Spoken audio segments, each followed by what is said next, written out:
Imagine walking down the aisle to marry a man who changed your diapers when you were a baby, because he's your uncle and 40 years older than you. This actually happened in 1570, when 35-year-old Maria of Portugal was forced to marry her 75-year-old nephew, King Philip II of Spain. This wasn't just politically awkward, it was a marriage so bizarre that the Pope initially refused to bless it. Courtiers whispered in horror, and the bride looked like she was attending her own funeral. Maria had to kiss the hand of a man who could have been her grandfather, then share his bed as his wife. But here's the most disturbing part. This grotesque arrangement was considered perfectly normal royal politics, and Maria had absolutely no choice but to smile and say, "I do." Hit like and subscribe for more shocking stories of royal marriages gone wrong. The bell of Toledo Cathedral rang melancholically on the morning of November 12, 1570, as Maria of Portugal, at 35 years old, walked toward the altar where her nephew Philip II of Spain awaited her. A man 40 years older who had become king at 16, while she was still playing with dolls in the gardens of the Portuguese royal palace. It was a marriage that defied not only the natural laws of age and kinship, but also every notion of human decency that existed in Renaissance Europe. The matrimony between aunt and nephew was not merely politically convenient. It was an aberration that would make the chroniclers of the time write with trembling hands about a union that seemed more like a grotesque comedy than a sacred sacrament. Maria walked to the altar knowing she was about to marry a man who could have been her grandfather, who had changed her diapers when she was a baby, and who would now take her as his wife in a ceremony that would make all of Europe whisper about the moral decadence of the Iberian royal houses. This was not just any politically motivated marriage. This was a union so bizarre, so fundamentally disturbing, that it challenged every social norm and moral boundary of its time. The very concept of a woman marrying her nephew, particularly one 4 decades her senior, represented a convergence of incest and geriatric romance that seemed designed to test the limits of what even the most cynical political minds could stomach. The marriage would become a symbol of how far the European nobility was willing to go in pursuit of political advantage, treating human beings like chess pieces in a game where the only rule was the accumulation of power, regardless of the human cost involved in achieving it. Maria of Portugal was a woman who had grown up believing she would marry for love, or at least for a political convenience that would not publicly humiliate her. Born in 1535, she was the daughter of Infante Duarte of Portugal and granddaughter of King Manuel I, a princess who had been educated to be the wife of some respectable European nobleman of appropriate lineage and suitable age. During her youth, she had received marriage proposals from French princes, German dukes, and Italian counts, men who had courted her with poetry, expensive gifts, and promises of prosperous kingdoms where she would be a respected and beloved queen. Maria was known for her melancholic beauty, her dark eyes that seemed to harbor ancient secrets, and her sharp intelligence that made her prefer philosophy books to the traditional embroidery expected of court ladies. She dreamed of a marriage that would be an intellectual and emotional partnership, not a commercial transaction disguised as a religious sacrament. The education Maria received was typical of a Renaissance princess expected to make a significant political marriage. She spoke fluent Latin, French, Italian, and Castilian, could engage in sophisticated theological debates, and was well versed in the classical literature that formed the foundation of humanist education. Her tutors had prepared her to be a cultured queen who could hold her own in the intellectual salons of Europe, discussing everything from Aristotelian philosophy to the latest developments in astronomy and medicine. She wrote poetry in multiple languages, played several musical instruments with considerable skill, and had even dabbled in mathematical studies, unusual for a woman of her time. All of this intellectual preparation was intended to make her an attractive bride for a sophisticated European prince, who would appreciate her mental abilities as much as her political connections. But Maria's intelligence and education would prove to be more of a burden than a blessing in the marriage that awaited her. Her ability to think critically and analyze situations clearly meant that she understood exactly how absurd and degrading her situation was. Unlike a less educated woman who might have simply accepted her fate without fully comprehending its implications, Maria was acutely aware of every aspect of the humiliation she was being asked to endure. Her philosophical training had taught her to question assumptions and examine the moral foundations of social institutions, making it impossible for her to simply accept the premise that political necessity justified any and all personal sacrifices. Philip II of Spain, on the other hand, was a man who had transformed marriage into a political tool as sharp as any sword. Born in 1527, he had ascended to the Spanish throne in 1556, inheriting an empire that stretched from America to the Philippines, but also a series of dynastic problems that could only be resolved through carefully calculated matrimonial alliances. Philip had already married 4 times, always for political reasons, always with women chosen not for their beauty or personality, but for their family connections and territorial inheritances. His first wife, Maria Manuela of Portugal, had died young after giving birth to the future King Carlos. His second wife, Mary I of England, had been a disastrous alliance that produced no heirs and ended with the English Queen's death. His third wife, Elizabeth of Valois, had been a delicate French woman who died from childbirth complications. Philip was a collector of premature widowhoods, a man who seemed cursed to bury every woman who married him. The pattern of Philip's marriages revealed a man who had completely compartmentalized his personal and political lives, treating matrimony as just another instrument of statecraft rather than a human relationship. Each of his previous wives had been selected for specific strategic purposes: Maria Manuela to strengthen ties with Portugal, Mary Tudor to secure an alliance with England, Elizabeth de Valois to maintain peace with France. In each case, Philip had approached the marriage with the same methodical calculation he brought to military campaigns or trade negotiations.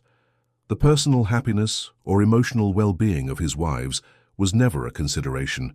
They were expected to produce heirs, provide political legitimacy, and then fade quietly into the background of court life. This transactional approach to marriage had made Philip emotionally distant and psychologically unavailable as a husband. By the time he was considering marriage to Maria of Portugal, he had developed a reputation as a cold, formal man who fulfilled his conjugal duties with the same mechanical precision he applied to signing state documents. Former wives had complained privately to their ladies-in-waiting about Philip's inability to express affection or engage in the kind of intimate conversation that makes a marriage bearable. He approached the marriage bed like a battlefield, with strategic objectives to achieve, rather than pleasures to share or emotional connections to build. The idea of marrying Maria of Portugal to Philip II was born in the Machiavellian minds of political advisors from both Iberian courts, men who saw royal incest as an opportunity to strengthen ties between Spain and Portugal at a time when both kingdoms faced growing external threats. The Ottoman Turks were pressing in the Mediterranean, the French were conspiring in the Pyrenees, and the English were beginning to challenge Spanish dominance on the oceans. A marriage between aunt and nephew would ensure that any heir born from this union would have legitimate rights to both the Spanish and Portuguese thrones, creating the possibility of an Iberian union that could dominate Europe for centuries. It was impeccable political logic that completely ignored the human and moral aspects of the situation. The advisors who proposed this marriage were products of a political culture that had lost sight of the human dimension of dynastic policy. These were men who had spent their entire careers treating royal family members as assets to be deployed, rather than people with feelings, desires, and rights to personal happiness. They could calculate the territorial advantages of various marriage combinations with mathematical precision, but they seemed genuinely incapable of understanding why anyone would object to a union based solely on its emotional or moral implications. To them, the fact that Maria was Philip's aunt, or that she was 4 decades younger, were merely technical details to be managed through papal dispensations and careful public relations rather than fundamental obstacles to a viable marriage. The marriage proposal was made through ambassadors, as was traditional, but the negotiations were extraordinarily delicate due to the unusual nature of the proposal. Philip II's representatives had to argue that the kinship between aunt and nephew was not an absolute canonical impediment, that papal dispensations had been granted in similar cases, and that the age difference, while significant, was not uncommon among European royalty. Maria of Portugal received the proposal with a mixture of horror and resignation. She knew she did not have the right to refuse a marriage approved by her king and blessed by the Church, but she also understood that she was being sacrificed on the altar of international politics like a human chess piece. The initial shock of receiving the proposal gave way to a period of desperate negotiation as Maria tried to find some way to escape her fate without openly defying royal authority. She wrote letters to sympathetic relatives, asking if there might be alternative marriage arrangements that would serve the same political purposes without requiring such a personally degrading union.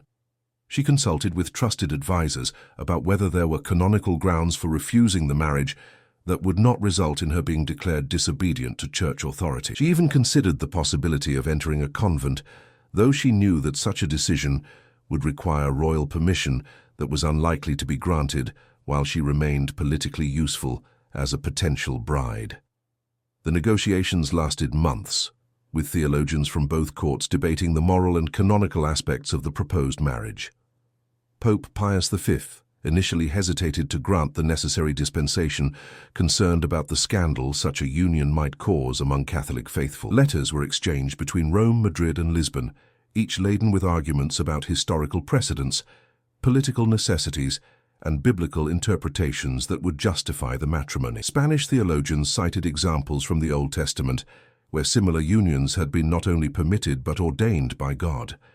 The Portuguese argued that the political stability of the Iberian Peninsula depended on such an alliance. Finally, under intense political pressure, the Pope granted the dispensation, but with a reluctance that was evident in the formal and cold language of the papal document.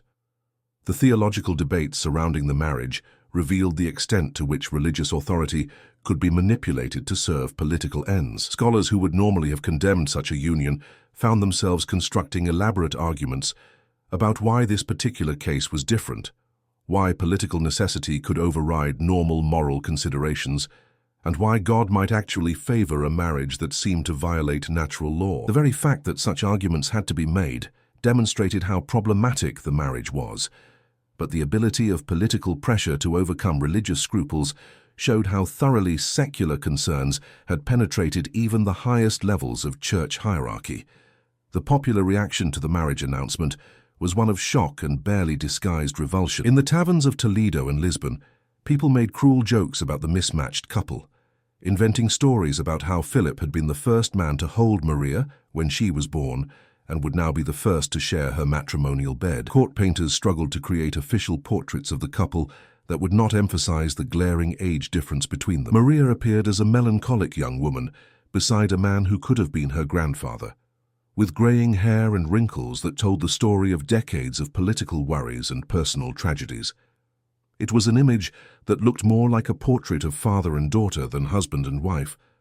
The public's reaction went beyond mere gossip and extended to genuine moral outrage among those who still believed that some boundaries should not be crossed, even for political advantage. Street ballads mocked the upcoming marriage, with verses that played on the absurdity of the age difference and the incestuous nature of the relationship. Popular preachers, while careful not to directly contradict papal authority, gave sermons about the importance of natural law and appropriate family relationships that everyone understood as indirect criticism of the royal marriage. Even among the nobility, who were generally more accepting of political marriages, there was widespread private criticism of a union that seemed to push the boundaries of acceptable behavior too far. The wedding ceremony was held at Toledo Cathedral with all the pomp expected of a royal marriage, but also with an atmosphere of embarrassment that no amount of sacred music or perfumed incense could completely dispel. Maria walked down the cathedral aisle dressed in golden brocade and lace veil, but her face was pale as marble, and her eyes seemed glazed, as if she were walking through a bad dream from which she could not wake.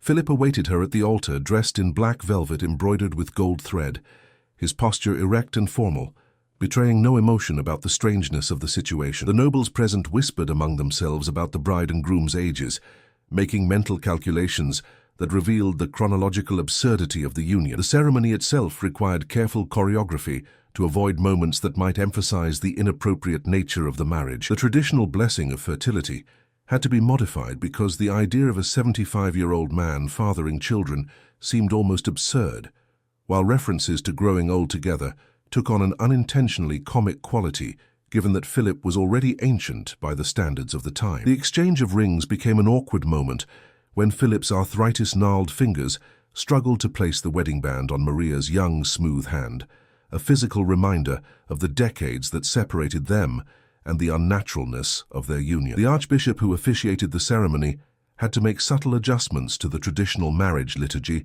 to avoid references that might sound inappropriate given the age difference between the bride and groom. Words about growing together in love and wisdom sounded strange when applied to a 75-year-old man and a 35-year-old woman. Promises of fidelity until death parted them seemed almost comical, considering that Philip had already buried 3 wives and clearly did not expect Maria to be different. During the exchange of vows, Maria spoke so quietly that many of those present could not hear her words, while Philip recited his promises with the same mechanical intonation he used to sign royal decrees. The wedding feast that followed was an exercise in forced celebration, with guests struggling to maintain appropriate enthusiasm for a union that everyone privately found disturbing. Traditional wedding toasts about the couple's future happiness and numerous offspring fell flat when applied to a bride young enough to be the groom's granddaughter and a groom old enough to be the bride's grandfather.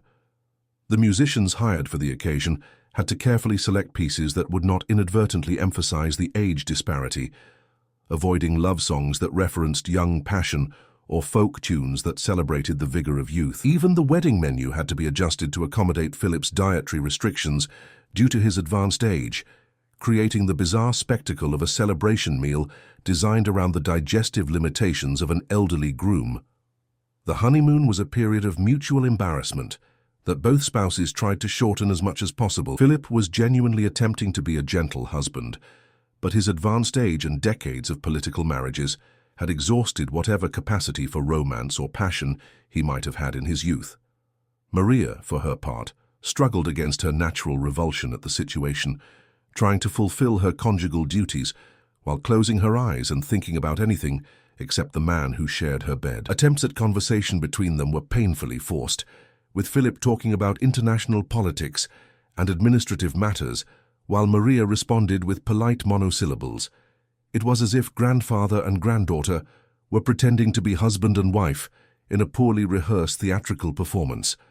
The physical aspect of their relationship was perhaps the most traumatic element of the marriage for Maria. She had been prepared by her ladies-in-waiting for the general requirements of conjugal duty, but nothing could have prepared her for the reality of intimacy with a man who was not only old enough to be her grandfather, but who actually was her uncle. Philip's body bore all the marks of his advanced age, skin like parchment, breath that smelled of old age and medicine, movements that were slow and labored. For Maria, who was still a young woman with normal physical desires and expectations, the reality of physical intimacy with such a partner was deeply disturbing and psychologically damaging. The most disturbing aspect of the marriage was the power dynamic that existed between them. Philip was not only Maria's husband but also her political sovereign, as Portugal had effectively become a vassal of Spain through this union. Maria found herself in the bizarre position of having to obey her husband not only as a wife but also as a subject, creating a double layer of subordination that left her without any space for personal autonomy. When she tried to express opinions about Portuguese politics, Philip silenced her with the authority of someone who was simultaneously king and husband. When she complained about missing Portugal, he reminded her that her duty was now to Spain. It was a matrimonial prison from which there was no possible escape. The court protocol surrounding their marriage created additional layers of humiliation for Maria. As queen, she was entitled to certain ceremonial honors and precedences, but as Philip's niece, she was also expected to show him the deference due to an uncle and elder family member. This created confusing situations where Maria would simultaneously curtsy to Philip as her king and kiss his hand as her uncle, reinforcing the unnatural dual relationship that defined their marriage. Foreign ambassadors noted these protocol oddities in their dispatches, describing them as evidence of the fundamental confusion that surrounded the entire union. The Spanish court observed the couple with a mixture of morbid fascination and social embarrassment. Maria's ladies-in-waiting did not know quite how to address her, as technically she was both queen and the king's niece, creating confused protocols that no one had faced before. Foreign ambassadors sent dispatches to their courts, describing the marriage as an anthropological curiosity, an example of the moral decadence to which European monarchies had descended in their quest for political power. Carlos himself, Philip's son from his first marriage, found himself in the strange position of having a stepmother who was technically his cousin and who was younger than he was. The pressure to produce an heir became an obsession that dominated every aspect of the couple's conjugal life. Royal physicians examined Maria monthly, looking for signs of pregnancy that might justify the political and social strangeness of her marriage. Philip, despite his advanced age, was pressured by his advisors to fulfill his conjugal duties, frequently enough to ensure dynastic continuity. Maria suffered in silence, knowing that her value as queen depended entirely on her ability to become pregnant by a man who could have been her grandfather. Each menstruation that arrived was seen as a personal failure. Each month without pregnancy was evidence that the absurd marriage had been a political mistake. The medical attention surrounding Maria's potential pregnancies became increasingly invasive and humiliating as months passed without the desired result. Royal physicians subjected her to examinations that were both physically uncomfortable and emotionally degrading, treating her body as a political instrument rather than the person of a queen. Dietary restrictions were imposed to optimize her fertility. Her daily activities were monitored to ensure she was not doing anything that might prevent conception, and even her prayers were directed toward the specific goal of producing an heir rather than her personal spiritual well-being. The failure to produce children became a source of growing tension, not just between Maria and Philip, but throughout the court hierarchy. Courtiers began to whisper that perhaps the age difference was too great for successful reproduction, or that God was expressing displeasure with the unnatural union by denying it fertility. These whispers reached Maria's ears and added psychological pressure to the physical discomfort of her situation. She began to see herself as a failure, not just as a woman, but as a political instrument, unable to fulfill the only function that justified her sacrifice of personal happiness. The marriage lasted only 4 years, ending in 1574 when Philip II died of natural causes related to his advanced age. Maria, at 39 years old, found herself a widow of a husband who had been older than her own father, without children to justify the years of embarrassment she had endured.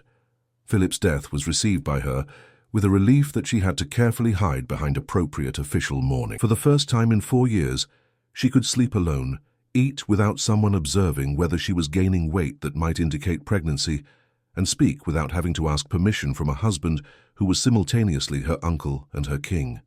The period immediately following Philip's death was both liberating and terrifying for Maria. Liberation, because she was finally free from the daily humiliation of her unnatural marriage, but terrifying because she had no clear role or identity beyond that of Philip's widow. At 39, she was still young enough to remarry, but her experience with one grotesque political marriage had left her determined never to subject herself to such an arrangement again. She was wealthy enough to live independently, but the social expectations of royal widowhood limited her options for creating a meaningful life outside the constraints of marriage and family. Philip II's funeral was a strange occasion for Maria, who had to play the role of a grieving widow while secretly celebrating her freedom.